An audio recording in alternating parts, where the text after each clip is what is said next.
como 17 millones, 16, viven en una zona súper acotada. Uf. De hecho, Antofagasta, Arica, son como puntos claves nomás, pues no Punta Arenas. No es gente que sea de esa zona autóctona, de hecho son chilenos del centro que se fueron hacia la zona austral. Había que colonizar, pues, obviamente. ¡Llegó Don Robert!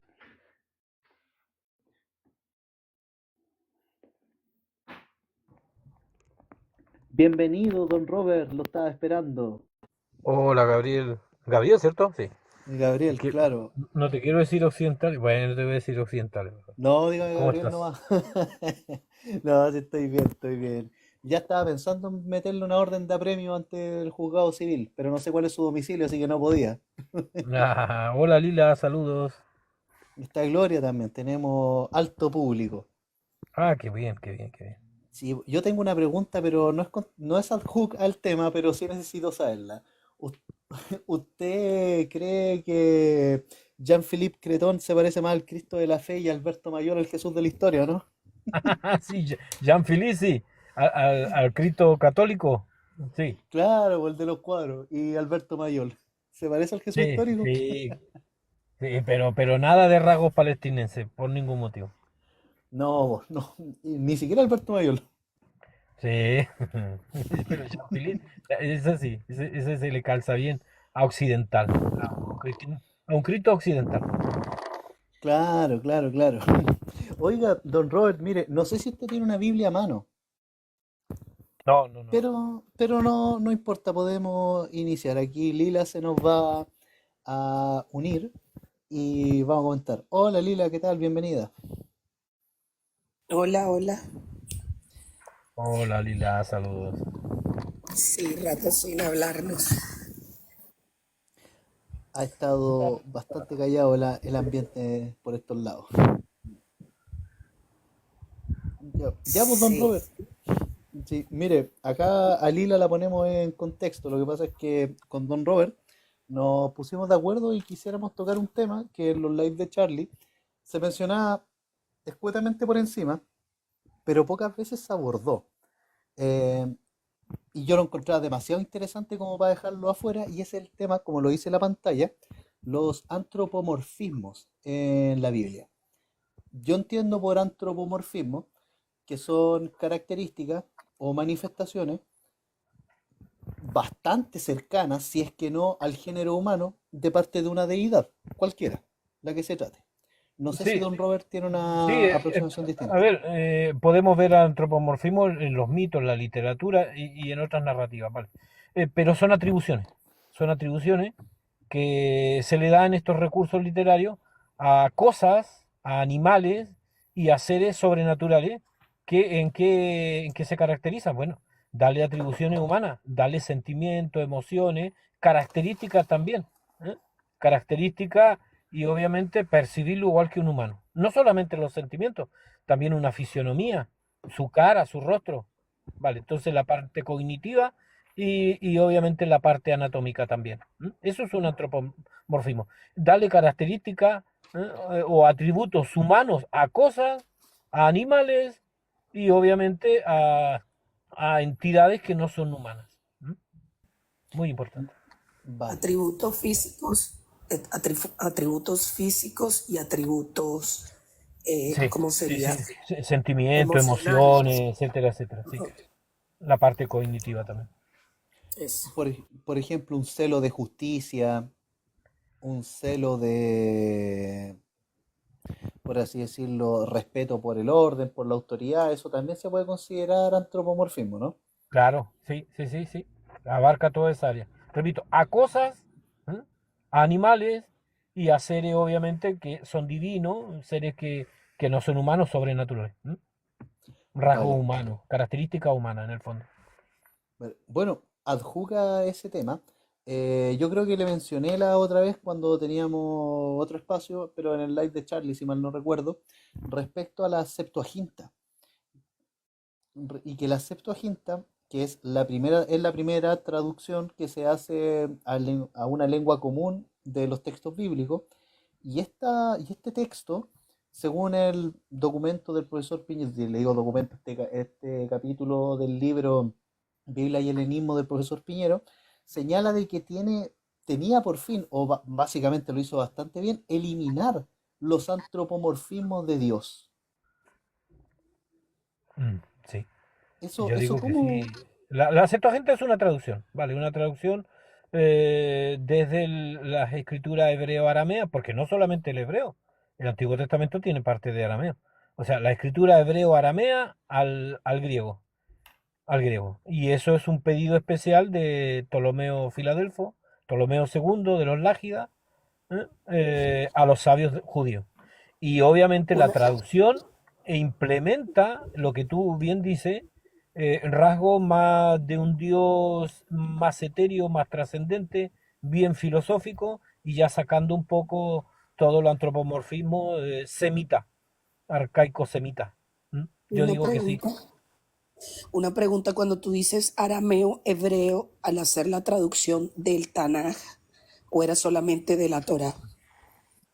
Ahí está la discusión porque piensan que todo el Tanaj completo, la Biblia hebrea, se tradujo al griego. Pero al parecer, por algunas traducciones y la carta de Aristea y etcétera, etcétera, podría haber sido solo la Torah, los 5 primeros libros. Ya. Pero lo que hablan es la tradición. Más que nada tenemos fuentes de tradiciones. No hay, esto es discutible en la academia. Lo más probable es que se hizo en primera instancia los 5 primeros libros, la Torah, y obviamente por partes la Tanakh, pero habría muchas Septuagintas, no solamente una. Sí, y por eso, porque tú dices hebreo y arameo, entendido que al principio, o sea, la Torá es el año 600 que se escribe. eh, entonces, ¿en qué parte estaría arameo y en otro hebreo? Vale, que no es que se escribió la Torá de una sentada, lo que pasa es que cuando hacen este proceso de edición, por ejemplo, el grupo de escribas de este sabio sacerdote, ayúdame tú occidentales, ¿cómo se llama ¿cuál Edras, sacerdote? Edras, vale, ahí Edras, está, sí. Edras. Vale, ellos recopilan, ellos restauran textos antiguos, recuperan hasta ostracas, seguramente cerámicas, etcétera, etcétera. Entonces hacen un proceso de edición, no es que apareció todo ahí. Por ejemplo, tenemos texto, hay un texto de Deuteronomio 32:8 que los especialistas te dicen que podría ser incluso de antes del 1000, saliendo incluso del periodo del bronce y entrando al hierro, o sea, muy, muy antiguo. Hay partes de Habacuc, muy antigua, hay el canto de De Séfora, Débora. de Débora, perdón, de Débora, siempre me equivoco, de Débora, muy, muy antiguo. O sea, hay salmos muy antiguos, hay partes de jueces muy antiguas. O sea, no eso no es. Yo sé que eso siempre se ha manejado, que todo se escribió en el exilio. No, se hizo el proceso de edición y de capa, obviamente, redaccionales, pero tienen material anterior. Es más, agregan la tradición oral. Por lo tanto, no es que de Y ahí se inventaron todo. no, no, entiendo porque es un proceso que se va dando, pero ¿en qué momento pueden hacer el compendio de la Torá y el Tanaj? Ah, vale, que ahí ya estamos hablando de canon. Estamos hablando de canon. Al Vale. concilio de Entonces los Yavne en documentos el siglo independientes II. estaban, pero el proceso de canon es posterior, muy posterior. ¿Se entiende? Una De cosa hecho, es yo, seleccionar, reeditar, restaurar, que eso es muy importante lo que hizo Edra, restaurar material que tenían de antes, tradiciones, etcétera, etcétera, recopilar, hacer un trabajo. Y otra cosa es el proceso de su canon. Ese también es un tema muy, muy discutible, si es que se hizo en Yavnia o no, se hizo en Alejandría, otros señores, etcétera, etcétera. El canon del Antiguo Testamento, muy, muy discutible. Lo único que sabemos es que esta gente dejó los libros en griego, ¿no?, del Antiguo Testamento, esos que se consideran apócrifos, y solamente se centró en los libros hebreos y obviamente con partes de esos libros en arameo, pero no es que el libro todo es arameo. Vale, y eso sería que habrían cortado su canon hasta el siglo IV. Solamente se les pasó el libro de Daniel, pero no lo dejaron como profeta. Del siglo IV para atrás dejaron en su canon, del siglo IV para adelante no. La otra sería porque hablando con un judío me dice que cuando se hace la traducción, y creo que también lo hablé con Sandrita, el tema de que cuando se hace la traducción, ninguna traducción es fielmente cooptada. ¿Por qué? Porque primero pues no utilizan vocales, no utilizan no utilizan vocales, y entonces al darle la traducción pues necesariamente no copia como decir Ah, vale. Es que el el texto es verdadero sentido. consonántico, es consonántico. Me muteo un poquitito nomás y vuelvo al tiro. Sí, sí, obvio. Es súper Entonces, interesante la formación del canon, la verdad, Lila. Yo creo que ahí me quedo corto porque mucho no he investigado. lo que me dijo el amigo mío judío, dice que es cuando hacen la traducción es como si estuviesen eh, hablando de un cuento, porque no se asemeja ni es como decir la esencia real de lo que quiere transmitirse la Torá y el Tanaj. Entonces, eso también es importante puesto que ellos, incluso, bueno, grabé el video, que en sus interpretaciones tienen 4 niveles para darle interpretación a un texto, a un versículo, a una, pero cumple con esos 4 niveles de interpretación. De hecho, las variantes textuales siempre han existido, incluso en el idioma hebreo. De hecho, el texto masorético, del cual se desprende que tiene bases de texto hebreo antiguo, tiene algunas diferencias notables con los textos de Qumran.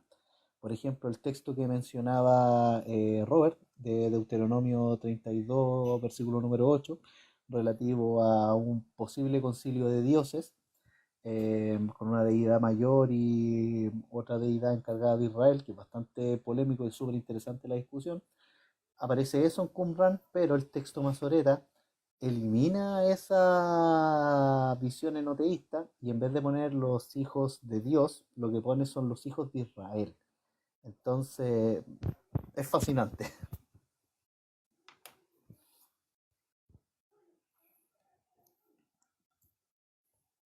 es realmente interesante. Bueno, la verdad es que yo quería comentar con Robert algunos textos del Antiguo Testamento relativos a los ejemplos de posibles antropomorfismos. Que son, bueno, yo para esta ocasión elegí, a ver, no, igual son hartos, debo decirlo, pero yo creo que alcancemos a analizar unos 4 o 5, estará bien, porque después tengo que retomar actividades. Me encantaría quedarme toda la noche, pero creo que tengo que ponerle una pausa. Yo no sé, Lila, usted está ahí todavía, ¿no? Sí, sí. Mire, por ejemplo, aquí yo tengo una duda si este texto es antropomórfico. No sé si usted tiene una Biblia a mano. El tema también, y que lo hablé con el judío, es que me dice que por decir cuando hablan de el antropomorfismo, no es solamente verlo de manera directa, sino que por decir que se le vieron los pies, pero no los pies, porque los pies, no solamente el pie como tal, sino lo que simboliza un, algo así, o sea que no necesariamente de ese antropomorfismo, sino lo que significa el símbolo de hacerlo así, de ese antropomorfismo. Sí, pues sí, de hecho las interpretaciones del judaísmo rabínico se cuadran curiosamente con el espíritu de la Septuaginta, po, de darle a Dios una característica más etérea, más filosófica, no tanto de, por así decirlo, un Dios que literalmente camina entre los cielos y se sienta, o como uno podría imaginarse un Dios griego, por así decirlo.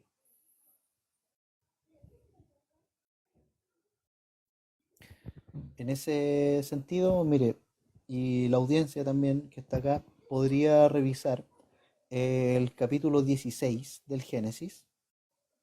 Si tiene tiempo, pueden leerlo tranquilamente, el capítulo 16 como primer pasaje. En concreto, del versículo 7 en adelante, pero pueden echarle el ojo a todo el capítulo para que no saquemos nada de contexto. A mí personalmente no me gusta hablar de un versículo en concreto, porque se corre la tentación de sacar el texto de contexto y eso lo hacen tanto creyentes como escépticos. Así que por un tema de honestidad pueden pegarle una revisión a este pasaje, a Génesis 18 también, si así lo desean, y a Génesis 32, Génesis 16, 18 y 32. Ahí para que tengan una idea y puedan entender el contexto. No sé si está ahí Lili o Robert. Sí, es que como desde la visión que yo lo veo, pues yo lo veo des, o sea, como lo ve el judaísmo más que como lo ve el cristianismo. Entonces, tiene más simbolismo que la propia literalidad de lo que se...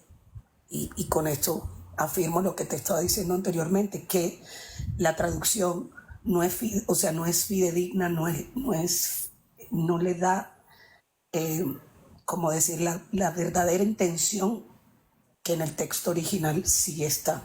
De hecho, tuve un, bueno, pero ayer hablé con Carlos Sierra, él estaba afirmando que acerca de la literalidad, como decir, no, es que el autor estaba hablando de eso y si el libro dice eso es porque así tenía que ser. Y entonces yo le dije, no, pero entonces no tendría sentido, porque para los mismos judíos, lo que te dije, que ven cuatro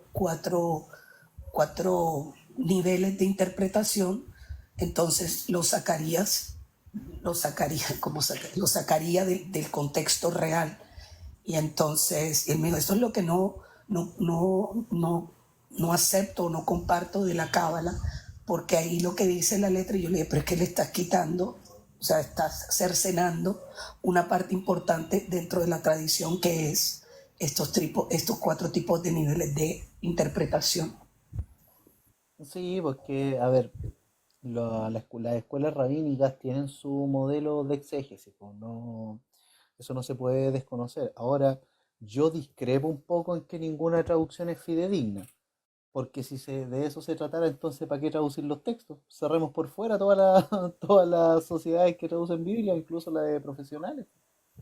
Sí, no, o sea, como te digo, es que es como cuando tú estás hablando inglés, tú no puedes hablar inglés de la manera en que hablas español. Tiene su manera, tiene su, no decir, su semántica y su intenciones. Por ejemplo, ellos no conjugan un verbo como nosotros, que es el, perdón, o sea, la cosa, sino que reúnen en una sola palabra y puede tener ambos géneros la palabra, no el him o she, que eso sí es la en ese sentido, es lo que te quiero decir. Entonces, cuando se hace la traducción, pues obviamente tienen que darle una concordancia para que pueda decirse, pero dicho desde la misma, que hasta la misma Sandrita me comentó y mi amigo, este otro judío, me dice eso, que no es fiel a la traducción, pero ¿por qué?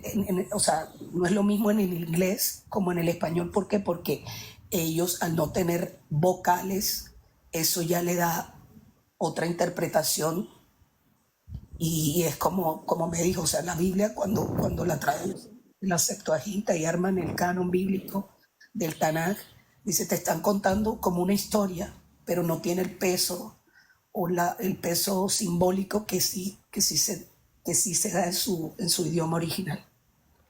Hay cambios que son inevitables, porque un idioma es una forma de entender el mundo.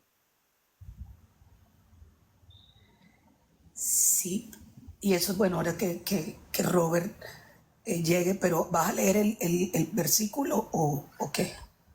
Sí, sí, sí, sí, aquí la estás escuchando, si no estábamos interactuando. Ah, no, pero Robert dijo que él escuchaba, entonces si quieres leer lo que dijiste que Sí, ibas a claro, leer. pero solo antes de precisar, ¿usted conoce al profesor Reutemann? Adolfo Sí, claro, Reutemann.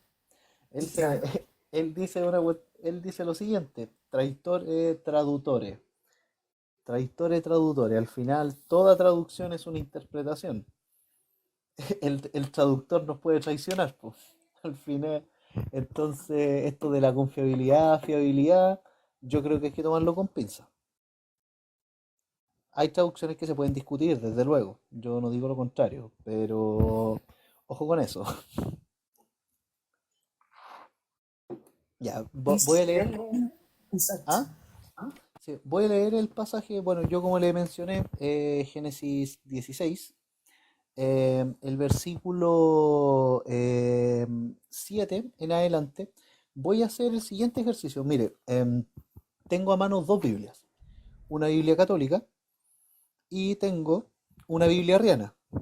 La Biblia arriana es ¿Cuál la es de la los testigos Biblia de Jehová. arriana? La de los ¿Ah? testigos de Jehová. La de los Sí, pues testigos de Jehová. Primera vez que lo escucho. sí, sí, sí, de verdad. ¿Y cómo se llama este asunto? Los arrianos evidentemente no creen que Jesús sea Dios y por lo tanto nos da una premisa de que ellos no creen en un Dios mucho más etéreo. ¿No es así, Robert? Eh, Diríamos que creen que Jesús es subordinado a otra entidad. No son el mismo, claro. Claro, una Mm, deidad subordinada. sí, sí, sí. Claro. Pero al parecer sí creen que tiene naturaleza divina, pero no es Dios, no es el Dios supremo. Sí, po. Sí, mire, yo le decía aquí a Lili algunos capítulos del Génesis que para tenerlos en contexto, el capítulo 16, el 18 y el 32. En Génesis 16 hace relación al evento, la primera vez que Sara echa a Agar, después de, por situaciones diversas, lo que en relación a su embarazo. Yo no estoy muy seguro si esto podría significar un antropomorfismo, pero me gustaría leerlo. Vamos a leerlo directamente en la Biblia arriana. Eh, Génesis 16, versículo 7, que señala, más tarde, el ángel de Jehová la encontró en el desierto junto a un manantial, el manantial del camino que va hacia el sur, y le dijo, Agar, sierva de Sarai, ¿de dónde vienes y a dónde vas? Ella respondió, estoy huyendo de mi ama Sarai. El ángel de Jehová le dijo, regresa con tu ama y sométete humildemente a su autoridad. Luego el ángel de Jehová le dijo, multiplicaré muchísimo tu descendencia, será tan numerosa que no se podrá contar. Entre paréntesis, es claro que hoy día el mundo musulmán es muy numeroso. Dejando esa observación de lado, este pasaje, a su parecer, don Robert, muestra una suerte de antropomorfismo, ¿o no? Yo digo que sí, pero aquí hay un problema. Todas Ah, las por partes favor. donde aparezca el ángel de Yahvé podría Sí, ser un sustituto para sacar algunas veces de pasajes un poco complejos a Yahvé. Yo sí. aquí digo que es un sustituto, porque tendría que ser el mismo Dios que se aparecía. De hecho, y eso también hablando con los judíos, me dice que eh, como decir, Akadosh Barhu no llega, o sea, no se puede presentar, o sea, no puede aparecerse, porque de hecho, en el tema de no pronunciar su nombre, porque ya sería reducirlo o determinarlo, entonces el ángel de ya sería como un destinatario más que Hashem siendo, o sea, presentándose. Vale, ¿por qué creemos que es un sustituto posterior de la misma traducción Septuaginta? Porque antes del exilio no creían en ángeles. Eso vino con los persas, con el zoroastrismo o mazdeísmo. No creían en los ángeles antes del exilio. Claro. ¿Entiendes? Era Yahvé mismo que se manifestaba. ¿En qué parte? Si estamos hablando del Génesis. El capítulo 16, el versículo 7 en adelante. Sí, pero ¿en qué parte era el mismo Yahvé que se presentaba ahí en los escritos? El texto primitivo. No, pero Robert, Robert, póngale nomás. Dime. ¿que en qué parte se tiene como si fuese el mismo, Muchas partes, por ejemplo, cuando lucha con Jacob. Eso es un sustituto. por eso es que eso es lo que te estoy diciendo, que es un sustituto, no necesariamente es el eterno eh, Me, manifestándose me muteo un propiamente. poquitito, chicos. Un poquito, de ahí voy a quedar libre. Vale, vale. Bueno, Queda pendiente. Voy a dejarlo presente y se lo voy a preguntar a Robert cuando vuelva. Es súper interesante porque a mí no me quedaba muy claro el antropomorfismo. Sin embargo, si gusta pasamos a otro pasaje por Lili. No sé si le tinca. Sí, pero bueno, que no se nos olvide el tema de que cuando para ellos era el propio Yahvé. Sí, claro, sí, sí, sí. Usted no me va a pescar a mí, po. Pero no importa. Mire, está en Génesis 18. Son los primeros versículos, los primeros cinco si usted quiere. Ahí la persona que está en el chat, usted misma, Lila, puede revisarlo, pero los primeros cinco versículos, préstenle atención. Tengo que Eh, bajar. Gabriel, pero no hay que olvidar que el texto tiene su propia teología y otra cosa es la teología de los judíos más contemporáneos, como ven el texto. Ese es el punto. Por ejemplo, te dirán ahora, no, es que el nombre de Dios no se pronunciaba. Vale, para el tiempo que están escritos estos textos y antes sí lo conocían. Después del exilio se perdió o fue impronunciable, solamente era digno de hacerlo el sumo sacerdote una vez al año en Yom Kippur. ¿Vale? Entonces, cuando Ok, un judío analiza estos textos con su teología más sistemática y contemporánea, rabínica, no sirve para el texto. El texto tiene su propia teología, su propio contexto histórico, lingüístico, cultural. Y es el que hay que pero, respetar. Antes del exilio no creían en ángeles y la divinidad se veía antropomórficamente, pero interactuaba, en qué era parte, tangible. pero en qué parte de los escritos, si tú dices no después del exilio, sino en qué momento se manifiesta de esa manera.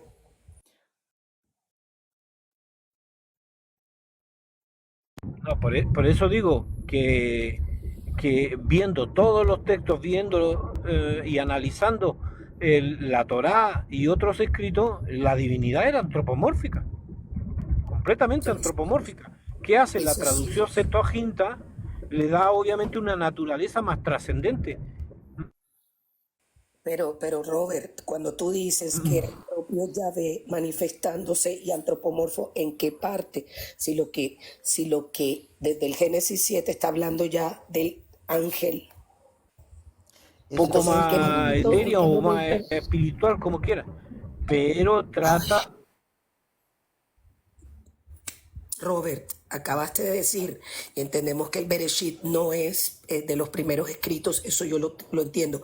¿En qué parte, no siendo del Génesis, era el propio Yahvé y no un designatario o el ángel o yo, qué sé yo?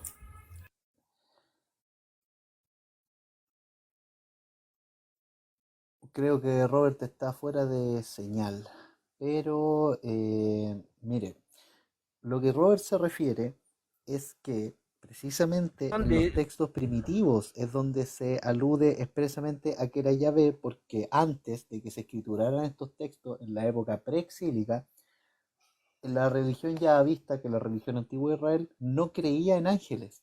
El tema del ángel, el malak, el, el mensajero es posterior. Claro, no hay un texto que diga esto, pero en relación al contexto en el cual nacen estos textos, se puede desprender esa idea. Es mucho más plausible. correcto, correcto, porque para eso hay que estudiar la religión persa y sobre todo la oficial, la Mazdea o Zoroastrismo. Sí, y ahí nos damos cuenta que estuvieron bajo el dominio de los persas 250 años, casi 3 siglos. Entonces ideas persas se metieron. Antes no tenían el concepto de ángeles. Cuando aparecen ángeles Ok, ahí, eso es un influjo persa. ok, pero cuando se hablaba de Yahvé, que supuestamente era el que interactuaba, ¿en qué parte del Antiguo Testamento sale? Ya sabemos que el Génesis es posterior y de los últimos, ¿en qué parte se muestra que es el propio Yahvé? Mire, si No, pero gusta, ojo con lo que expliqué anteriormente. No que todo Génesis es de la época exílica. No, hay partes de Génesis que son muy antiguas. Antes incluso que Josías. Ok, Eso hay que tenerlo presente. Porque la gente ok. cree que todo se escribió o un libro completo no tiene otras capas redaccionales en diferentes tiempos. Un solo libro puede tener más autores y puede estar escrito en un tiempo indeterminado. Ok, Pero, a ver, ¿dónde para se habla? continuar, pero o si no, nos vamos a detener en un No, solo porque es que pasaje. a mí sí me, Pero es pero que disculpa, pero yo por lo quiero que mismo, me, mire, que si me hago me entender en qué momento es el propio Yahvé, si en Deuteronomio, si en Levítico, en dónde aparece el propio Yahvé. Esa es mi en pregunta. Génesis 18, el pasaje que quiero leerle ahora, aquí aparece el propio Yahvé, y es claro, es tan claro que no caben dudas. En el Génesis 18, en los primeros 5 versículos. Así que voy a leerlo para que pueda considerarlo de una Biblia arriana. Nuevamente, yo no soy arriano. Mire, Génesis 18. Después, Jehová se le apareció a Abraham entre los árboles grandes de Mamre. Era la hora más calurosa del día y Abraham estaba sentado a la entrada de su tienda de campaña. Cuando él levantó la vista, Abraham vio que a cierta distancia había 3 hombres de pie. Vio que a cierta distancia había 3 hombres de pie.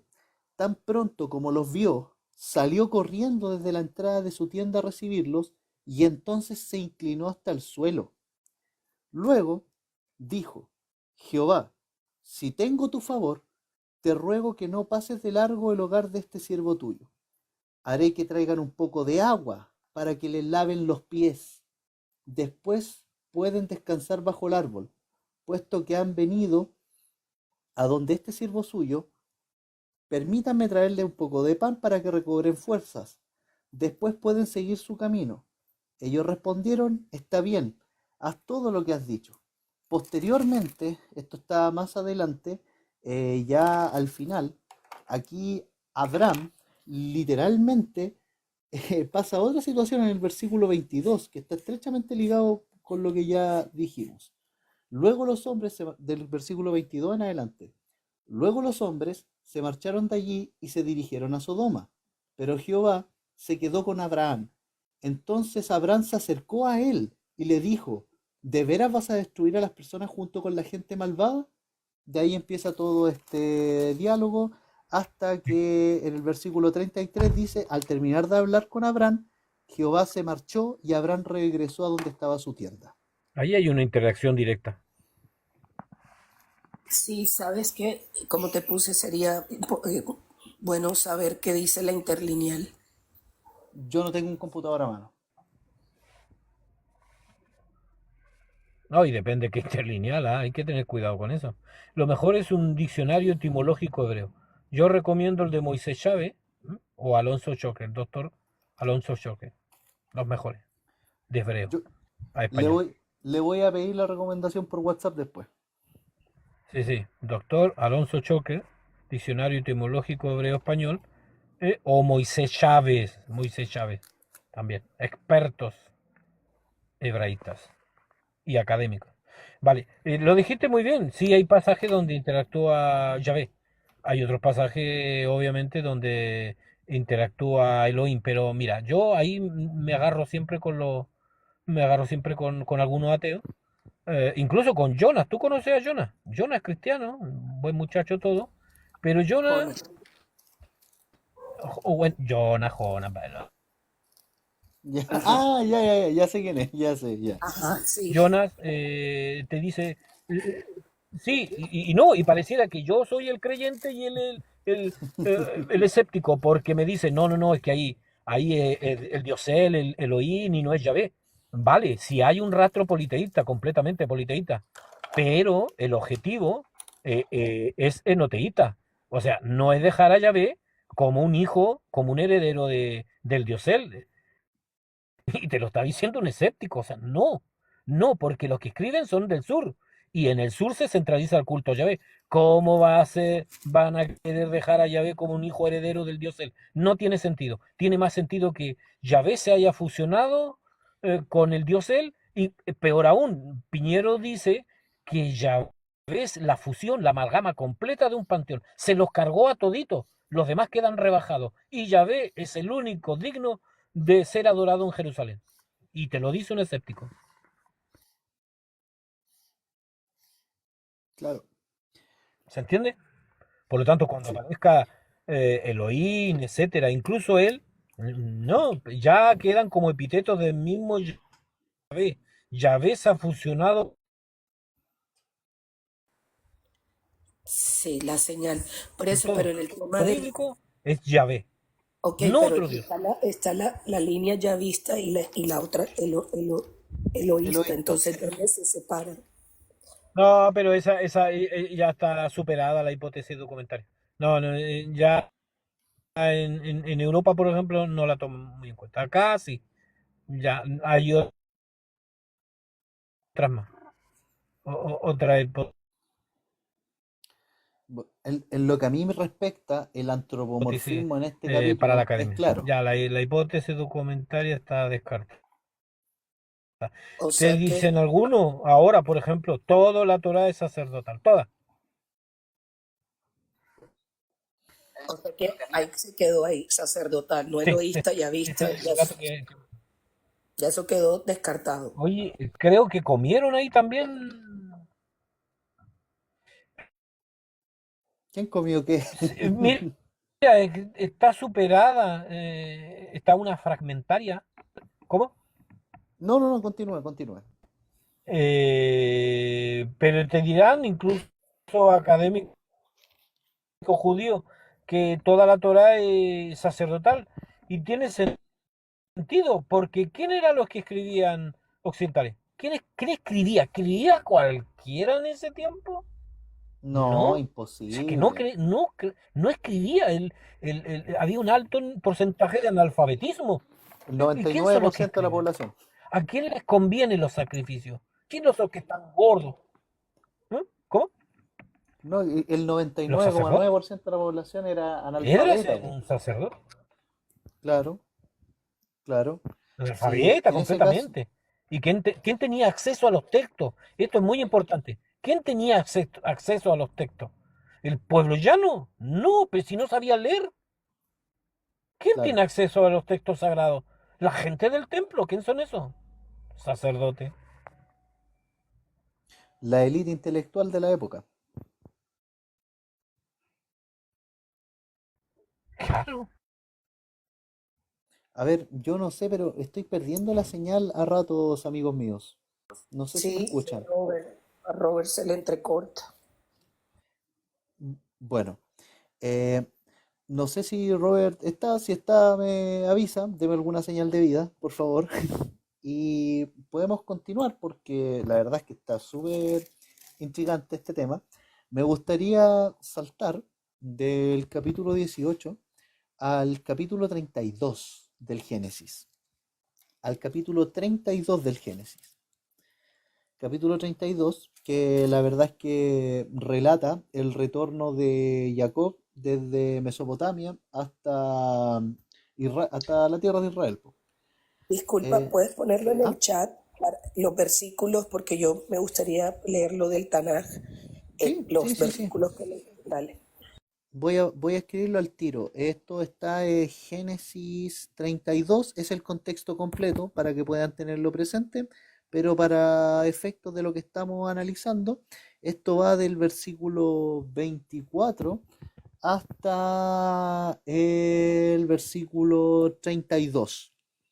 Em, Ahí usted puede pegarle una visión a este texto. Y los Em, anteriores, please.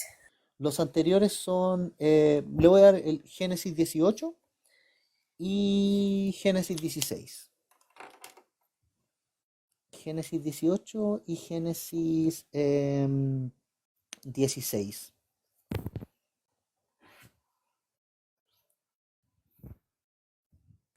Todo el versículo o todo el capítulo.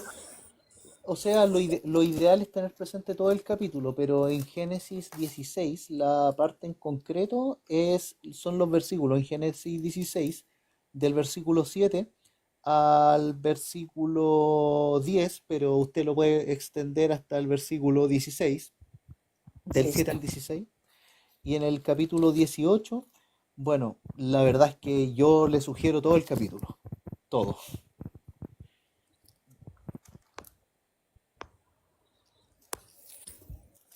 Ahora, bueno.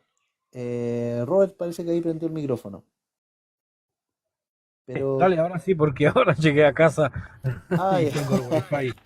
Vale, vale. Mire, me gustaría avanzar ahora con Génesis 32, el que para mí es también un pasaje, a ver, bastante intrigante y muy adjuca al tema que estamos tratando. Voy a leerlo.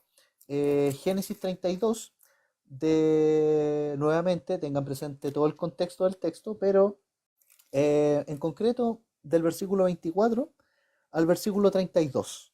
Sé que es harto, pero por favor es súper importante. Mire, finalmente, cuando Jacob se quedó solo, un hombre, un hombre se puso a luchar con él hasta el amanecer. Cuando ese hombre vio que no lograba vencer a Jacob, entonces le tocó la cavidad de la cadera. Así que a Jacob se le dislocó la cadera mientras luchaba con él, algo muy doloroso. Después, él dijo, suéltame, porque ya está amaneciendo.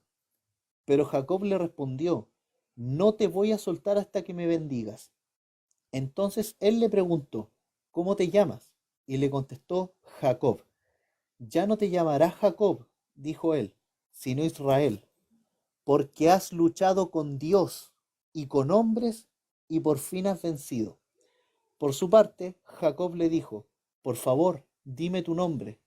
Pero él contestó, ¿para qué quieres saber mi nombre? Entonces le bendijo allí mismo. Así que Jacob llamó Peniel, Peniel a ese lugar, porque dijo Jacob, ha visto a Dios cara a cara, he visto a Dios cara a cara, y aún así conservo la vida. Pues bien, él estaba pasando por Penuel cuando salía el sol e iba cojeando debido a su cadera. Por eso hasta el día de hoy los descendientes de Israel no tienen la costumbre de comerse el tendón del muslo, que está en la cavidad de la articulación de la cadera, porque fue en ese tendón del muslo donde aquel hombre tocó a Jacob. Ese son los versículos en concreto. Voy a escribirlo acá en el chat. ¿Cuál sería el hombre que tocó a Jacob? Para mí es claro, no sé qué dice Robert. Bueno, ahí yo digo que Yahvé luchó contra Yahvé, luchó contra un Dios, directamente contra un Dios, no con un ángel, no con lo que entendemos por un ser celestial subordinado a Dios. Yo digo que ahí luchó con Dios. Un antropomorfismo, obviamente. No Porque luchó. eso es justamente lo que significa Israel. Tú lo mencionaste, el que lucha con Dios. Eso Israel es significa el que Israel, lucha pues. con Dios y Penuel es rostro de Dios. Tiene la partícula de Dios. Claro, yo no sé qué agregar si estoy de acuerdo con usted, Robert. Ah, qué Es bien, que qué bien. Porque algunos dicen luchó con un ángel, pero no, con Yahvé. De hecho, por eso ese nombre teofórico es que lucha con Dios. ¿Eh? Israel, él, es la partícula de Dios. ¿Eh? Y el otro, y no es el Dios él, porque hay gente que dice, ah, mira, el Dios él. No, no, no, no. Dios, nada más. Y el otro es Penuel, rostro de Dios. Sí, Ros- pero el hecho que se llame el Elión y que estos sean No, no, no, no, el policiales, León no no, es un nombre. vamos a ir corrigiendo algunas cosas, antes disculpa de que Lila. avances, ¿cómo se llama antes de que avances? Pero, Teofónicos, es la vale, palabra. sí, teofórico porque tiene la partícula de Dios, vale. Ok. No, a ver, vamos a aclarar esto, porque yo también lo he escuchado en otros lados y yo también una vez cometí este mismo error. El León no es un nombre personal, no, es un atributo, significa el Altísimo, nada más. Altísimo, ¿no? En español obviamente, Elión en hebreo, Altísimo, nada más. ¿Se entiende? No, no, puede ser Yahvé el Altísimo, puede ser otro Dios el Altísimo, el que sea, porque puede tener ese atributo, no es un nombre personal. Y un ¿Se entiende? atributo. Es como decirle Sí, incluso a un presidente, oye, tú eres el Altísimo, pero no le estoy sí, sí, diciendo su nombre entiendo. personal de pila. Su Por excelencia. eso, pero entonces, pero ahí lo que te está mostrando es que no se le da nombre. De pronto en las traducciones que hablan de Yahvé o de Jehová, pero en el original te aseguro que no le están dando nombre. Pero es que no hay Están dando originales. un significado. No hay originales. Hay un idioma, obviamente nativo, pero no hay textos originales. Ninguno. Sí, yo sé que no, pero, o sea, cuando me refiero original a la tradición judía, en hebreo o en arameo, son atributos a Hashem, pero no darle el nombre, y era Jehová y era Yahvé. Ah, no, no, Jehová sácalo de aquí de la ecuación. Jehová es un nombre muy, muy posterior. Yahvé, llamémosle Yahvé, porque se usaba la yu, o la iota, una de las letras más pequeñitas que había en el alfabeto hebreo. Por lo tanto, no existía eso de J, ¿no? Eso ya viene del alfabeto latino, incorporado al alfabeto latino, muy, muy posterior. Yo estoy Por Tengo eso, entendido diciéndole, siglo claro, XIV, XV. Vale. de yo estoy hecho, diciendo por el eso, nombre, solo lo estoy diciendo para pegarme al texto, nada más, por si Sí, sí, acaso. sí. sí, sí.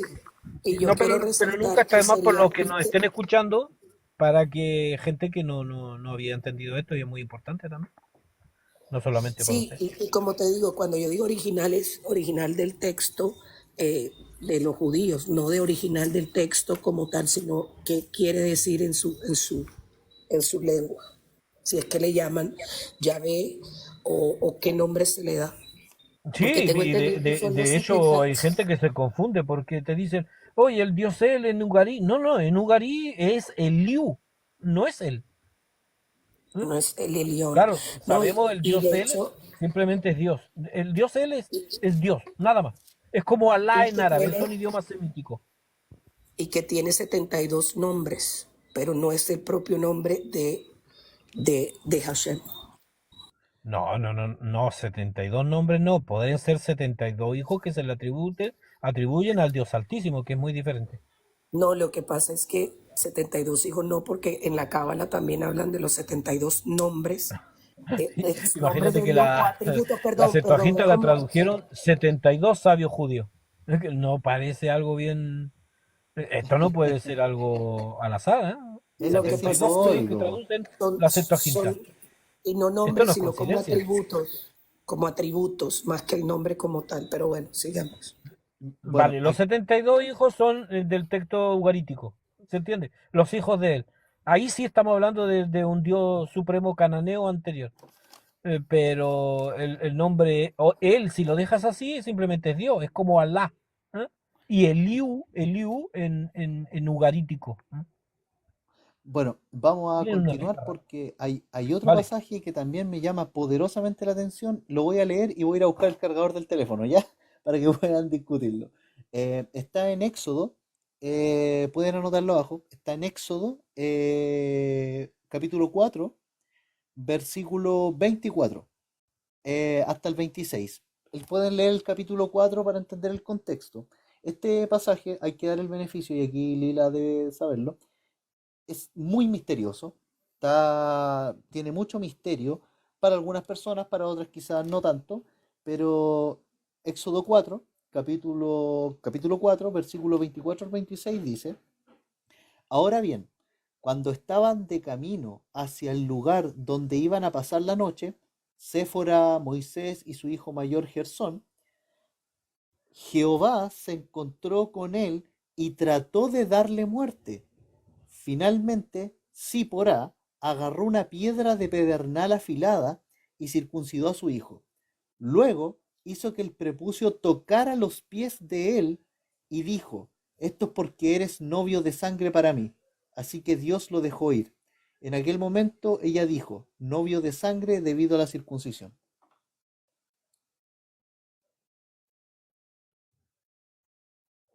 Tremendo pasaje. Tremendo pasaje. Eh, yo cuando lo leí me desconcertó la primera vez, debo decirlo.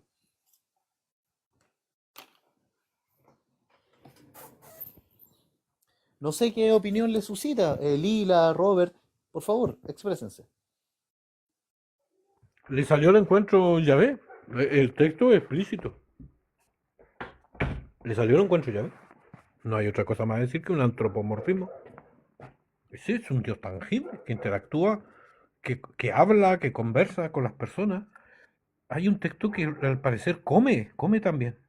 Tengo entendido que en el Encinal de Manre.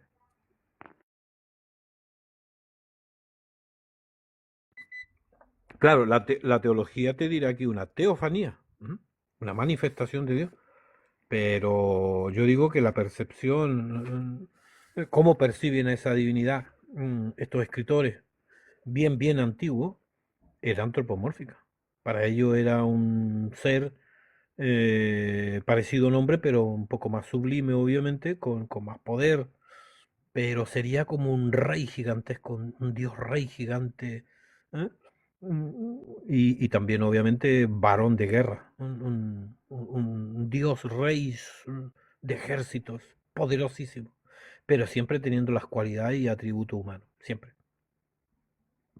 Más poderoso, obviamente. No tendría más que decir porque el pasaje, pues claro, le salió el encuentro llave. No el ángel de llave, llave mismo. Ahí se saltaron la interpolación, parece. Claro, mira, el ángel de llave, yo insisto con lo mismo, el ángel de llave, al parecer, porque esto también es discutible, puede ser un sustituto para sacar todo tipo de antropomorfismo. ¿Por qué lo sabemos? Porque, por ejemplo, en la Septuaginta, cuando comparas testigos textuales entre Qumran, la Septuaginta y el texto masorético de Deuteronomio 38, 32:8, la Septuaginta te habla de ángelos, teos ángelos. Ya está el concepto de ángeles, ¿eh? De mensajero, pero en el texto masorético, que es posterior, dice Benei, hijos de Israel, hijos de Israel, hijos de Israel, y en el texto más de Qumranita, en el texto Qumranita, habla de Elohim. O sea, uno habla de dioses, el otro habla hijos de Israel, pero la Septuaginta, fíjate tú, en el siglo tercero antes de nuestra era, dice Teos Ángelos. Bueno, ¿por qué traigo esta a colación? Porque ellos sí traen el concepto de ángelos, ¿m? De ángeles.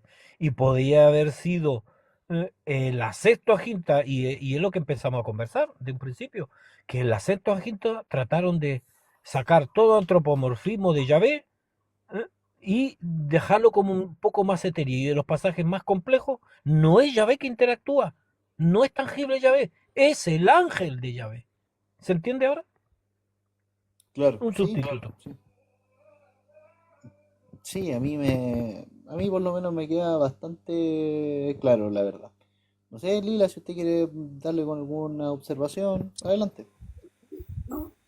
Está bien. Estoy apuntando para mirarlo en el, Y tiene lógica y tiene coherencia. ¿Cómo van a dejar que en esta traducción que están haciendo estos sabios por pedido de Ptolomeo, van a dejar a un dios que se ve así como casi un humano que está peleando con un señor toda la noche? ¿Cómo van a dejar a un dios, por ejemplo, que pasa por Egipto y, y se cargan a los niños egipcios? No. Tienen que sacar todo a Yahvé, esos atributos iracundo, eso de que tiene, que puede ser vencido, de que conversa, de que come. No, trataron esa traducción de sacar todo antropomorfismo, sacarlo, ¿eh? No obviamente por completo. Y lo que no pudieron hacer, se le atribuye a un sustituto, el ángel de Yahvé, que en alguna ocasión habla en primera persona o en tercera persona, eso tú bien lo sabes, Gabriel. Es fascinante, a mí me encanta este tema, la verdad. Eh, bueno, sí, la verdad es que no puedo soltar el teléfono porque mi teléfono tiene una maña en el cargador, así que tengo que estar manejándolo, por lo que no puedo leer un texto bíblico, pero, sí tengo dos que yo creo que tanto usted como Lila y varias de las personas que están en el chat conocen bastante bien, que la verdad es que no es un solo capítulo o un versículo en concreto, sino que dice relación con el sistema de sacrificios que está señalado en los primeros 7 capítulos de Levítico, que claro, quizás un libro que para muchas personas le pueda sonar un poco aburrido, latero, que esto, pero es crucial para entender la manera en la que se entiende una relación entre un pueblo con un dios en la antigüedad, po. Y resulta que esto usted hizo mención hace mucho tiempo atrás, don Robert, que a mí no se me ha salido de la cabeza, que por ejemplo en estos mismos pasajes vemos un Dios que le agrada oler carne quemada, que le agrada ver, sentir el aroma de el humo de los holocaustos. Eso, a ver, es difícil pensar que una entidad etérea pueda sentir fascinación por este humo. No, no sé, al menos a mí me llama la atención, quizás haya una explicación que puedan tener por ahí, pero no No, sé qué oír usted. no, mira, yo tuve con esa idea, pero la cambié. Primero, ¿quién hace los textos? ¿Quién reedita esto? Ya lo dijimos, sacerdote. La carne se distribuía, vale, que se ofrecían sacrificios, sí. Como son los sacerdotes, son ellos los que engordan, la carne se distribuye, pero se quema, vamos a decir, las vísceras, la parte de las tripas, etcétera, etcétera, eso se quema, siempre se quema. Lo único, cuando se quema el animal completo es en el holocausto, significa todo quemado. Pero los otros sacrificios, por gracia, por expiación, por ofrenda, por paz, la carne siempre se distribuye y repito, la parte de los intestinos, la parte de las tripas que le llamamos, las entrañas, todo eso, y la grasa, todo eso se quema, se quema. Se Esas quema son las afuera. instrucciones, quemarla, vale. Pero por un tema pragmático, de pragmatismo, nada más. No es que a la divinidad le gusta el humo. No, no, no, no. El único, repito, sacrificio que había más de 6. El único sacrificio que se quema completo es el holocausto. Todo el animal quemado. Nada de sacar esto. Lo demás se distribuye toda la carne y adivinen quién se queda con la carne. ¿Mm? Los Lógico. sacerdotes. ¿Entiendes? Entonces no podríamos decir que esto es parte de una deidad antropomórfica. No, ahí se le ofrecen simplemente sacrificio. Y yo usaba eso, mira, no, que le gusta el olor a carne humana. No, no, no, no. La carne no, la única carne que se quemaba completo era el holocausto, o sea, le quemaba el animal completo, se consumía completo. De hecho, holocausto significa todo quemado, todo quemado. Y lo demás, se le degollaba el animal, se vertía la sangre ahí, pero se ordenaba que toda la parte que no es carne se queme. ¿Eh? Vale. Eso se queme. Pero la carne, nunca habla de la carne. ¿Por qué? Porque la carne se distribuye. ¿A quién? A los sacerdotes. Ellos se quedan con la carne, porque son ellos los que escriben los mandamientos y cómo puedes espiar, cómo puedes limpiarte de tu ofensa, etcétera, etcétera, trayendo un animalito. ¿Qué mejor? O dinero. Vale. Eh, Lila, no sé si quiere decir algo. No, sí, que como dijo Robert, siendo los sacerdotes, pues acomodan a su beneficio eh, todo aquello que vaya en pro de su, sí, de su necesidad propia. Vale. Bueno, podemos continuar. La verdad es que podemos avanzar con otro bastante conocido. Yo entiendo que por diversas razones los rabinos dejaron afuera a lo que es al profeta Daniel como profeta. Le quitan esa categoría. Em, Sin embargo, más allá de eso, em, cuando se habla en Daniel 7, versículo 13-14, Daniel 7, versículo 13-14, para que puedan tomar nota. Capítulo 7, versículo 13-14, ya, lo ideal es que entiendan todo el contexto. Cuando se habla del Hijo del Hombre y el anciano de días, ahí hay una antropomorfismo evidente, en mi opinión. No sé qué opina usted, don Robert. Uy, eso es complejo porque también es discutible. El hijo del hombre incluso podría ser Baal en su siglo. Y el anciano de días podría ser el diosel, porque el diosel sí se representa en Ugarit, repito, los ciclos de Baal, como un anciano de barba blanca, etcétera, etcétera, y podría representar, repito, el anciano, este chico, ¿cómo se llama? El hijo del hombre podría ser Baal, ¿eh? Pero Sí, representa de a hecho hay Israel, una, sí, podría representar a Israel también. sí, aunque el profesor Piñero discute que se trate de Israel como entidad material. porque cuando se habla desde las nubes, claramente está refiriéndose a una entidad divina, no a un país o un pueblo. Sí, sí, no, no, no, pero si es una entidad divina, pero representa a un colectivo, pero es una Claro, entidad divina. Sí, sí, sí. Y podría Val, darse. ¿A qué voy? Tras, subyace ahí, obviamente, que a un colectivo, puede ser un colectivo, pero la base de esto, ¿dónde toman esto? De una entidad divina. El Hijo del Hombre, los enoquitas decían que era Enoch, otros decían, obviamente, los cunranitas que es Melquisedec, etcétera, etcétera. Esto es bien complejo, tiene varias interpretaciones. Y Yo digo ojo, que esto sí, tiene un extracto de los siglos de Baal, pero bueno, me puedo equivocar. El anciano de día que está ahí puede ser el dios él como padre, ¿eh? Y, y el Hijo del Hombre, esta entidad divina, podría ser, hayan tomado esto de los siglos de Baal, pero bueno, eso también es discutible. Pero estoy de acuerdo que es una entidad divina que puede representar alguna cultura, un pueblo, una etnia, puede ser.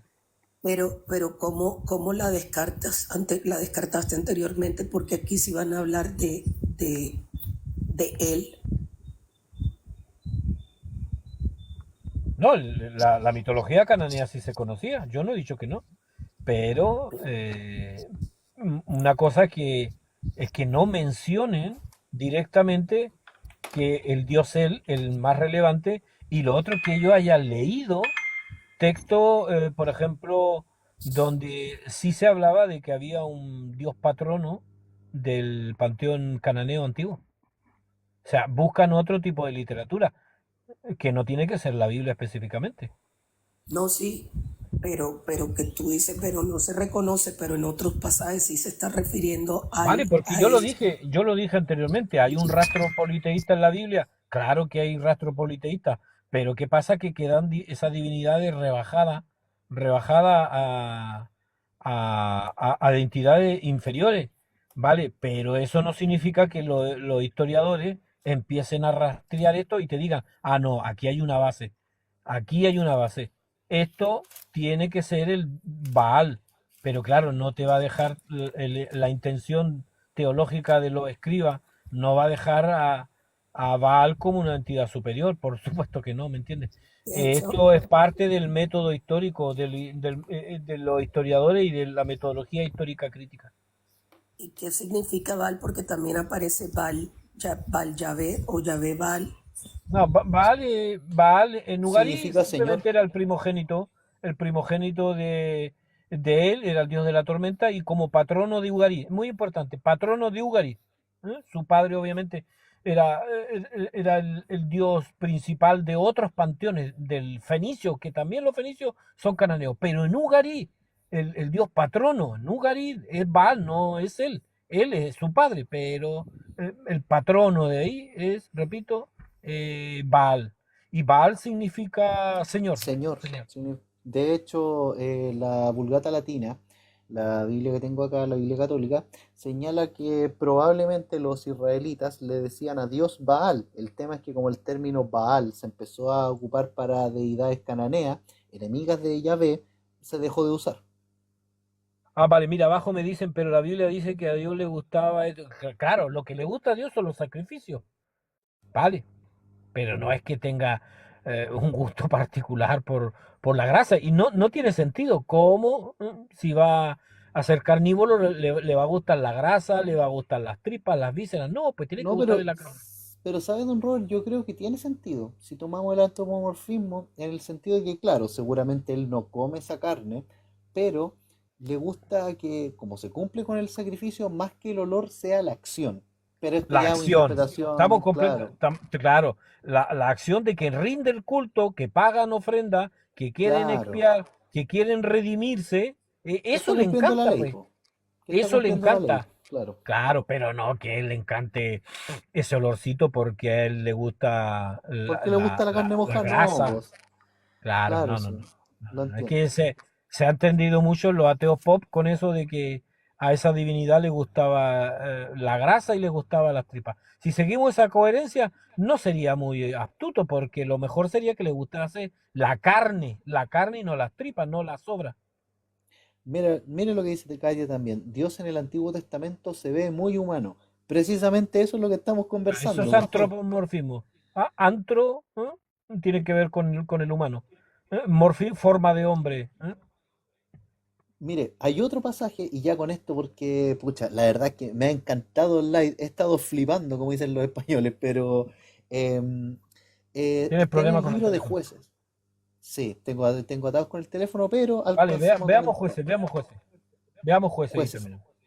Es el, bueno, Jueces es el libro más gore que tiene la Biblia. Y por lo mismo es muy entretenido, a mí me encanta. Em, el capítulo 6 de Jueces, si pueden tomarlo en consideración, el capítulo 6 en sus versículos 7 en adelante. 7 hasta el versículo 16. Es largo porque aquí, en mi opinión, creo que hay un alto antropomorfismo. No sé si voy a leerlo, voy a tratar de hacerlo rápido, Vale. pero que se entienda. Mire, eh, cuando los israelitas, esto es el versículo, capítulo 6 versículo 7, cuando los israelitas le suplicaron a Jehová que los liberara de Madián, Jehová les envió un profeta que les dijo, esto es lo que dice Jehová, el Dios de Israel. Yo les saqué de la tierra de Egipto cuando eran esclavos, los rescaté de las manos de Egipto, a estos los quité de su presencia y se las di a ustedes. Yo soy el Señor su Dios, no deben adorar a los dioses de los amorreos, los habitantes de la tierra, pero ustedes no me obedecieron. Ya, el versículo 11 comienza lo interesante. Capítulo 6, versículo 11. Más tarde, el ángel de Yahvé llegó y se sentó debajo del árbol grande que había en Ofrá, que le pertenecía a Joás el Abiesrita. Gedeón, hijo de Joás, estaba desgranando el trigo en el lagar de vino para que los madianitas no vieran el grano. El ángel de Yahvé, el ángel de Jehová, se le apareció y le dijo, Jehová está contigo, poderoso guerrero. Gedeón le respondió, perdón, mi señor, pero si Jehová está con nosotros, ¿por qué nos está pasando esto? ¿Dónde están todas esas cosas maravillosas que nos contaron nuestros padres? Ellos nos decían, fue Jehová quien nos sacó de Egipto, pero ahora Jehová nos ha abandonado y nos ha entregado en manos de Madián. Y aquí el versículo 14. Jehová se volvió hacia él, Yahvé se volvió hacia él y le dijo, vete con la fuerza que tienes, salvarás a Israel de las manos de Madián. ¿Acaso no soy yo el que te envía? Y Gedeón le respondió, perdón, Yahvé, pero ¿cómo voy a salvar yo a Israel? Mira que mi clan es el menos importante de Manasés y yo soy el más insignificante de la casa de mi padre. Claro, de ahí pasa y entonces Gedeón le dijo, si de veras cuento con tu aprobación, dame una señal de que tú eres el que me está hablando. Por favor, no te vayas hasta que yo vuelva con lo que quiero ofrecerte y lo ponga delante de ti. Y el ángel le respondió, me quedaré aquí. Bueno, puso la carne en una canasta, se la llevó y ahí todo un asunto que yo recomiendo que ustedes vean. ¿Qué le da a entender esto a usted? Otra vez antropomorfismo. Tocaste un pasaje muy bien y muy asertivo. Sí, pero en una dice el ángel. Entonces, No, pero es que el tema del ángel ya quedó claro. El tema del ángel alguna vez está en primera persona y otra en tercera persona. Depende del contexto. Pero en instancia, en principio, vemos que es Yahvé que interactúa. Yo digo que ahí le meten al ángel, depende del contexto. Incluso en una misma situación, pero ya como tercera persona. Algunas veces como primera persona. Yo digo que ahí hay antropomorfismo y también hay una intención de otra vez poner a este sustituto también, que es el ángel de Yahvé.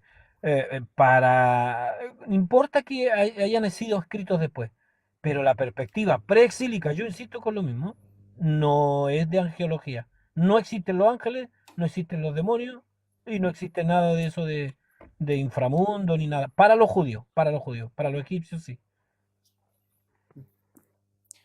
No sé qué puede añadir usted, Lili, para que pasemos al último pasaje, también dentro del libro de jueces, que este para mí es, bueno, una locura. Es no, el dale, capítulo dale, 13. porque sí, dale, lee. Y antes de que te retires, quisiera preguntarle a Robert algo aparte. Pero dale nomás, dale nomás. No, no, léelo para seguir con el tema. Mire, bueno, esto es a propósito del nacimiento de Sansón, en el capítulo 13 del libro de Jueces. En ese tiempo vivió cierto hombre llamado Manoa, que era de Sorá de la familia de los Danitas. Su esposa era estéril y no tenía hijos. Un día el ángel de Yahvé se le apareció a la mujer y le dijo: eres estéril y no has tenido hijos, pero vas a quedar embarazada y tendrás un niño. Ten cuidado de no tomar vino, etcétera. Entonces, y bueno, aquí me salto al versículo 6, porque entonces la mujer le contó a su esposo y le dijo: un hombre del Dios verdadero vino a verme. Su aspecto era muy impresionante, parecía ángel del Dios verdadero. No le pregunté de dónde venía y él no me dijo su nombre. Aquí están las observaciones que hacía Lili, pero me dijo: vas a quedar embarazada. Vea, ahí el versículo 8 avanza. Manoa le suplicó a Jehová: perdón, Jehová, pero por favor que el hombre del Dios verdadero que acabas de enviar venga otra vez para que nos explique lo que debemos hacer con el niño que van a hacer.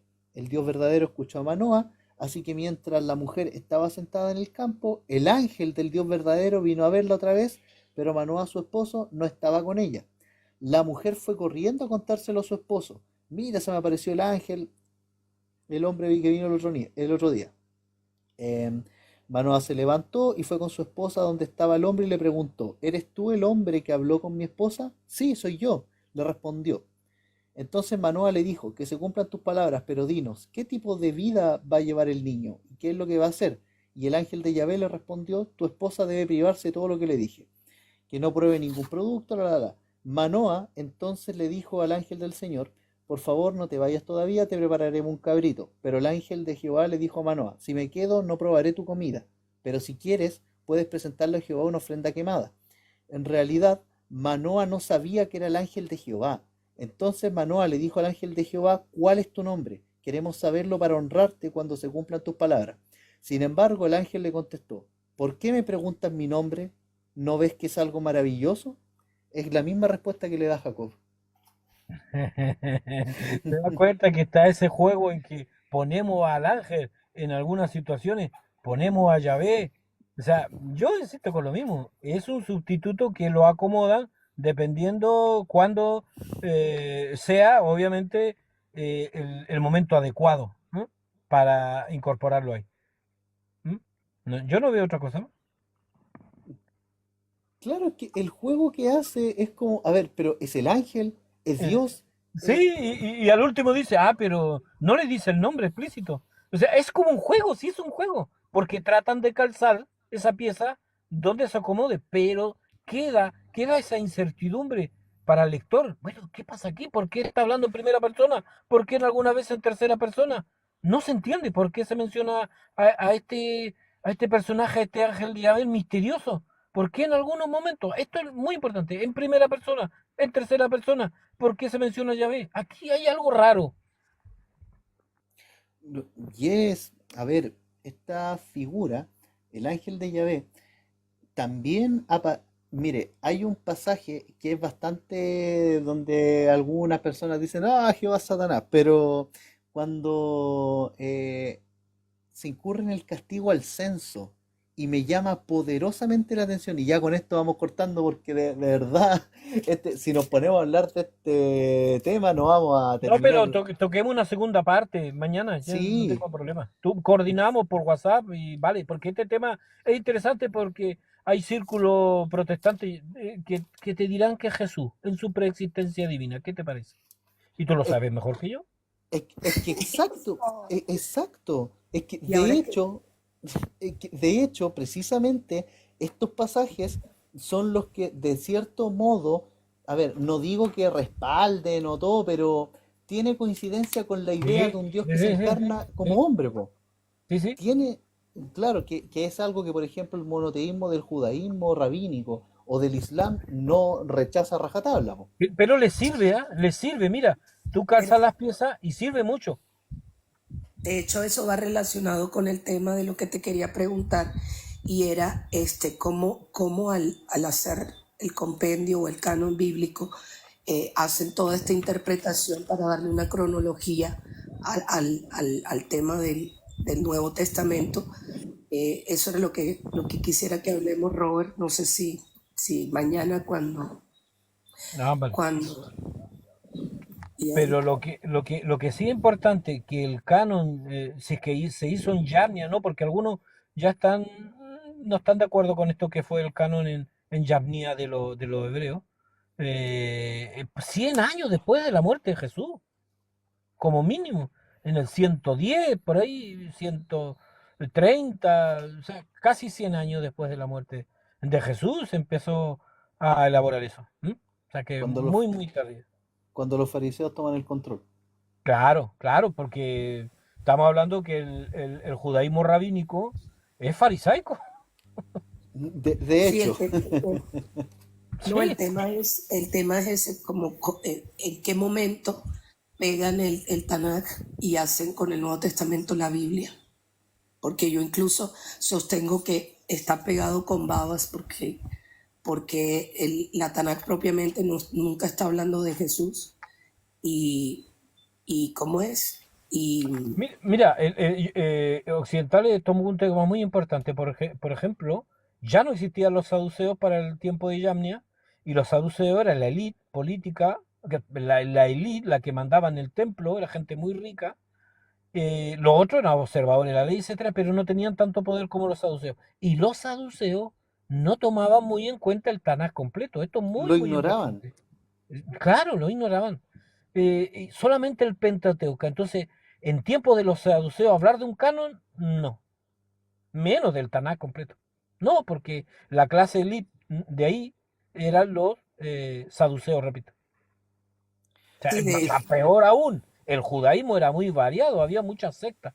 no Entonces no había un había judaísmo. una idea general en monolítica. No, no, no, eso ya estamos hablando del o siglo sea, segundo. la idea monolítica sí se entiende como la Torá, porque la Torá es lo que representa para ellos que fue entregada a Moisés y que todo aquello, pero eso sí debería ser lo monolítico en diferentes Vale, vale, vale. Yo te entiendo. Lo que pasa es que si no hay una ortodoxia, ¿ah? No hay bueno, vamos a decirle una ortodoxia, no se puede hacer un compendio de libros, un canon, porque tienen que haber criterios, pues. Y si no es uniforme, vale, entonces ahí es donde empiezan los problemas. Tiene que haber por lo menos una idea farisea o una idea saducea, pero resulta que los saduceos no estaban. ¿M? Sí, pero Los Claro. esenios también. Su lo que te monasterio quiero fue decir, derribado. lo que te quiero decir es que la Torá, independientemente de diferentes ramas del judaísmo, esa sí era monolítica.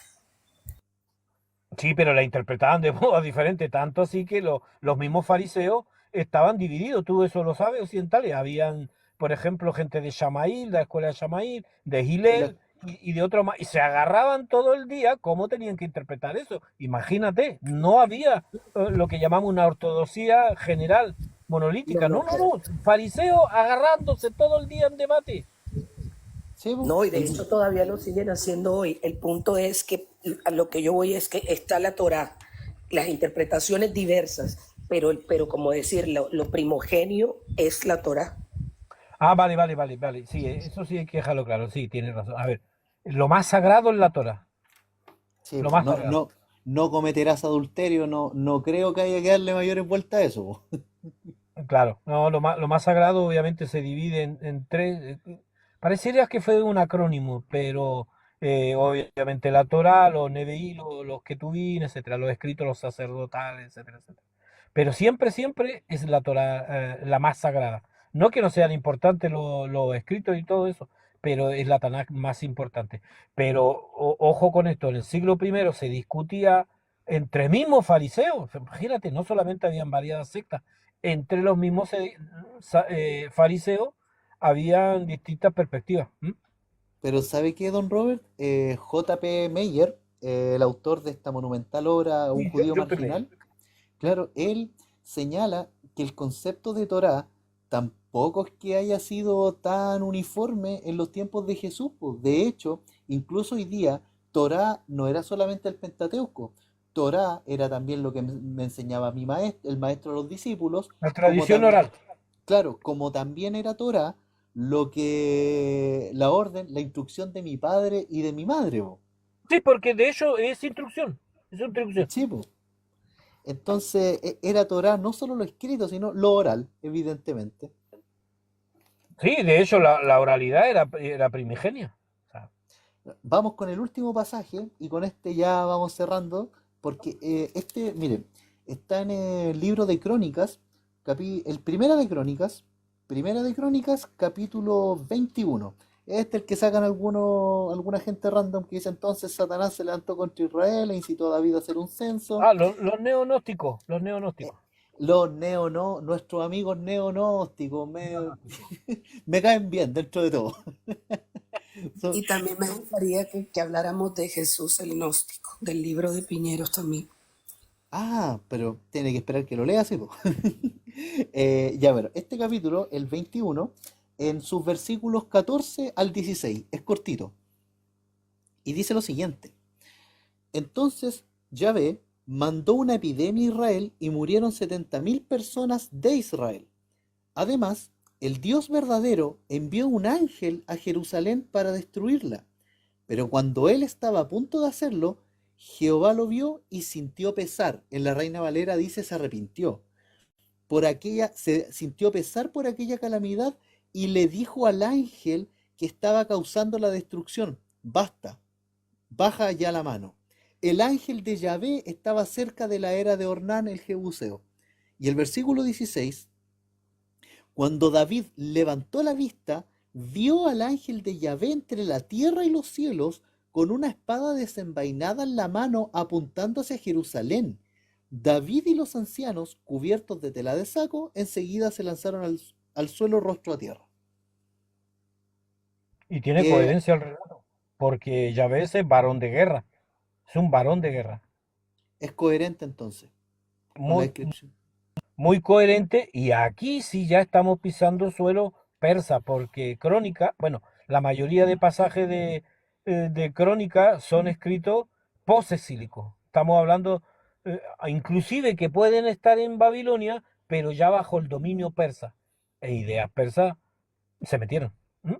Ahí Claro, sí hay un ser antagónico, algo, un arquetipo a Ariman o Angra Manju, sí, a la parte negativa de Ahura Mazda. Sí, aquí no hay vuelta que dar. ¿Por qué? Porque lo comparamos con los textos de Samuel, que son más anteriores, y ahí, ¿quién mandó a censar? ¿O cuál es la culpa? ¿Quién le metió este? ¿Quién fue? ¿Satanás o fue Yahvé? Y ahí están los neonósticos de nuevo. Vale, porque no toman en cuenta que hay un texto 200 años posterior, que es Crónica, muy, muy posterior Crónica.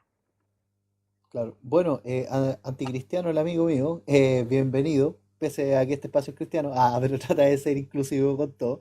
El capítulo es Primera de Crónicas 21, en concreto los versículos 14 al 16. Pero lo ideal es que leas todo el capítulo y ahí puedas hacer una idea y comentar.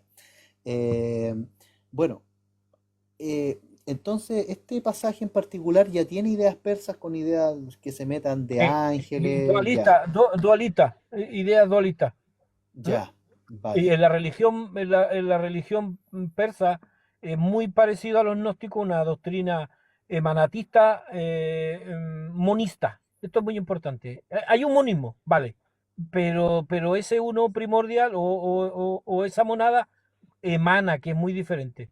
Y en el zoroastrismo puede emanar incluso un espíritu malo, puede emanar un espíritu bueno, puede emanar Amen Yaspenta, ángeles buenos, pero también puede emanar espíritus malos. Esto es muy importante. Una doctrina muy parecida a la ontología neoplatónica y gnóstica, el zoroastrismo. Repito, un concepto emanatista, monista. ¿Vale? Eso. Vale, Y tengo yo entendido que lo que sí puede ser histórico es de crónicas en adelante. Eh, pero lo que son jueces, lo que, bueno, Génesis, Éxodo, o, eh, ¿cuál fue lo que jueces, ese tipo de cosas, como mitos fundacionales? Pero lo que sí se puede hablar de historicidad es a partir de crónicas. claro. Sí, es una postura que sostienen varios eruditos, la verdad. Eh, ahora, Bueno, yo tengo la otra observación, ahí quizá usted me pueda complementar, me puedan complementar, que yo al leer este texto, a ver, instintivamente asocié esta idea del binitarismo, la de los dos poderes en el cielo, que precisamente ya probablemente venía desde la época preexílica y que durante la época posexílica, durante este periodo llamado el intertestamentario, también se desarrolla hasta que, bueno, los rabinos la declaran herética en el siglo II, po. ¿Es Pero plausible o no? vinitarismo, si mal no recuerdo, porque yo no soy experto en teología, pero es como una doctrina cristiana, el vinitarismo Es anterior, don Robert, Sí, es el tema del anterior. anterior. militarismo, lo del segundo Pero poder. pero también lo toman cristianos Lo del toma siglo primero. de hecho la Sí, toman, de por hecho, eso, por eso la declaran herética, por eso la Ah, declaran vale, vale, herética. vale. Sí, no, po. y Pero que de los hecho, nestorianos, no sé si los nestorianos eh, eh, eran, también creían esto de un espíritu o dos, a ver, parecido al monarquianismo dinámico, que tenía, a ver, habían dos poderes, habían dos seres, algo así. Yo ahí me pillo. no, de hecho, el militarismo que me lo explicó Ulpio, que es de donde ellos toman el tema de el segundo, los primeros cristianos cuando aquí que llegó Jesús Barrios, toman de ahí para poder hablar de que el Hijo del Hombre, que sería Jesús, lo toman de ese, como decir, de esa tradición. Y, y, y surge ese tema del segundo poder.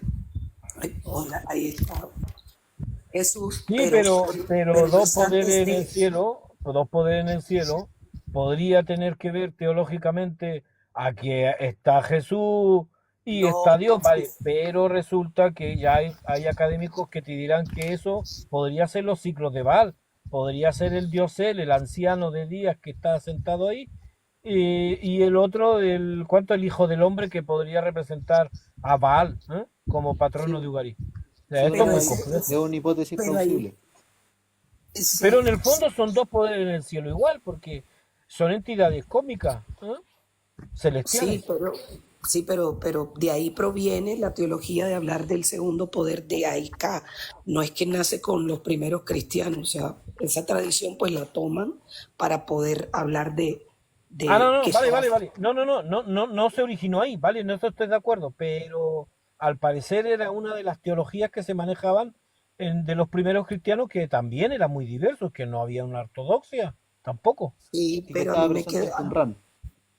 de Sí. hecho no me quedó muy claro, y de pronto Ulpio me lo explicó, pero no me quedó muy claro en qué momento es que se parte de, o sea, se tiene la noción del segundo poder. Ese es un Ah, vale, vale, vale, temazo. vale, vale, vale, vale. Es Yo que, creo mira, que mira, por ejemplo, Rabí Akiva, pero esto en el segundo siglo de nuestra era, él casi se ganó la excomulsión, o excomulgado, casi lo expulsan en el fondo, porque él dijo que en el cielo había un trono pequeñito y había un trono grande. Tuvo que una, dis- retractarse después, una ¿se discusión entiende? que tiene con Rabbi Ismael. Claro, sí, sí, sí. Y eso lo dijo en el siglo II. Vale, obviamente que él está apoyando que hay dos poderes en el cielo, seguramente uno subordinado al otro. ¿M? Nunca, nunca son coiguales esos poderes. Siempre, siempre tiene que haber alguien subordinado. Pero esto le lleva muy bien a ese monarquianismo que te mencioné, que podrían ser gente que optaba porque los arrianos, por ejemplo, que optaba que había un subordinado, un poder subordinado que no era consustancial al padre, le ayudaría más a esa gente. Eh, oye, ¿Y pero en occidentales. qué época? Ah, En qué no, época sale esto es esa? muy primero. No, no, no, esto ya estamos hablando del siglo segundo. No, no, todavía no hay una No, ortodoxia. No hay una pero ortodoxia. antes, pero antes, ¿en qué momento parte esa noción de la tradición? ¿De dos poderes? Sí, de los dos poderes. Puede ser preexílica, perfectamente. Pues claro, es cívica, porque recién estoy hablando, por ejemplo, de que podría referirse a haber tomado los ciclos de Baal, que se conocían muy bien, los ciclos de Baal. ¿Eh? Y el diosel sería el anciano que está sentado en el trono, de barba blanca, así se representa el dios El, en Ugarit. Y el dios de la tormenta es Baal. ¿Eh? Vale, podrían tomar esto. Y claro, Aunque esto es Yahvé tiene las muy mismas anterior. Ugarit, características. estamos hablando del 1400 antes de nuestra era. Ojo, Pero ojo, es que no Yahvé eran también tiene las solamente dos mismas poderes. características. Vale, no es que no eran dos poderes, que era un panteón completo. Pero en Daniel, los escritores de Daniel, que podría ser un apócrifo, ellos toman sí referencia de esto, de los siglos de Baal. Pero no es que habían dos poderes en el cielo. Está mencionando dos poderes en el cielo, que es muy diferente. Bueno, en la teología cristiana igual serviría a occidentales, porque aunque se hable de Jesús y se hable del Padre, eso no significa que hay entidades divinas a su servicio, ángeles, por ejemplo. Así que da igual. Uy, bueno, hay una tradición, Claro, la que se adapta más al monoteísmo, la rechaza, pues, claro, obviamente. porque si nos ponemos estrictos, ¿qué monoteísmo va a haber? Hay un monoteísmo No, mitigado, pero ese monoteísmo también surgió con el dios Ahura Mazda. Pero si tú te pones muy, digamos, exquisito, aquí en Chile le llamamos exquisito, no hay un monoteísmo estrictamente. ¿Por qué? no, Porque para hay nada. entidades divinas inferiores, claro, inferiores, pero tienen naturaleza divina, como ángeles u otros seres celestiales. Por lo tanto, Sí, no habría un monoteísmo exclusivo si Sería fuésemos bien monolatría. estrictos. Sería Claro, monoteísmo, podría monolatría. ser claro. más parecido a una monolatría. ¿Se entiende? Pero, Pero bueno, la mire, clasificación la da la sociología y ahí no hay nada que decir. Hay tres religiones monoteístas, abrámicas, las del libro, y son monoteístas. Nada, nada que hacer. bueno, hay gente que dice que el cristianismo no es monoteísta, pero ya cuando tenga al profesor Piñero le voy a preguntar cara a cara. Bueno, que el tema de los dos poderes en el cielo, el mismo profesor Piñero tiene un texto súper interesante que se llama El trasfondo judío del binitarismo de Saulo de Tarso. En él explica que la doctrina binitaria no era uniforme tampoco. De hecho, para algunos era el segundo poder en el cielo era Enoc, para otros Melquisedec, para otros la sabiduría, que era mucho más abstracta. Por eso te decía, los enoquitas dirán que era Enoc y los otros de Melquisedec, de los corranitas, te dirían que sería Melquisedec, eso, que eso era, depende del grupo. Claro. Y eran poderes celestiales. Sí, oigan, creo que ya hemos llegado, ya casi 2 horas de live. Muchas gracias por su tiempo, Robert. De Vale, verdad, que siempre, estén bien. siempre un Lila, un aporte tenerlo abrazo. acá. Occidentales, Gabriel, que esté muy bien, un abrazo. Ahí coordinamos por WhatsApp. Sí, y Lila Oye, también, muchas gracias por las preguntas y por su presencia. Sí, sí, sí, la intervención es muy asertiva de Lila. Me encantó. sí, pero tengo, necesito que me des un espacio a mí, Robert, porque tengo muchas preguntas, pero del tema de la historicidad, ya tú sabes y ahora de la historicidad de Pablo, que tengo nuevos datos. Ah, bueno, bien. Bueno, ahí cuando puedas abrir mañana, coordinamos en el día y abres. ¿Y qué fue lo Vale. que, un comercial, y qué fue lo que pasó con Charlie, Robert y contigo? No, no, no, yo no me he peleado con nadie, simplemente que cuando alguien no quiere que yo esté en otro espacio, me reclama por eso, tengo 50 años, o sea, basta, nada más. ¿Cómo Creo- que te reclame por qué? Pero si a alguien le molesta que yo ande en otro espacio, donde él no Ah, se ok. lleva bien con otro espacio, no me puede reclamar a mí, bueno, que reclame con Ah, ella. ok. Se puso Vale, celoso. yo soy libre de andar en los espacios que quiero. Claro, Y una persona de 20 años menos que yo no me va a decir dónde yo tengo que estar. Punto, nada más. claro, por supuesto. Pero no hemos discutido nada, ¿no? Simplemente yo no entro en esa dinámica, simple. Ya soy bien Claro. mayorcito. Ya que estén bien, chicos. Gabriel, un abrazo de nuevo y ahí coordinamos. Bendiciones Se para puso todos. Muchas celoso, gracias. Robert. Sigue abriendo, Gabriel, porque son interesantes estos temas, muy, muy interesantes e importantes. Sí, Bueno, pero vamos a hacernos el acepta que se espacio. puso, apunta, ¿Ah? piensa que se puso celoso. No, yo no soy celoso, todavía. No, Robert, que piense que Charlie se puso celoso. Bueno, amiguito, nos vemos. Que estén bien, chao, chao. Bendiciones. Chao. Gracias, Katia. Que esté bien. Chao, chao.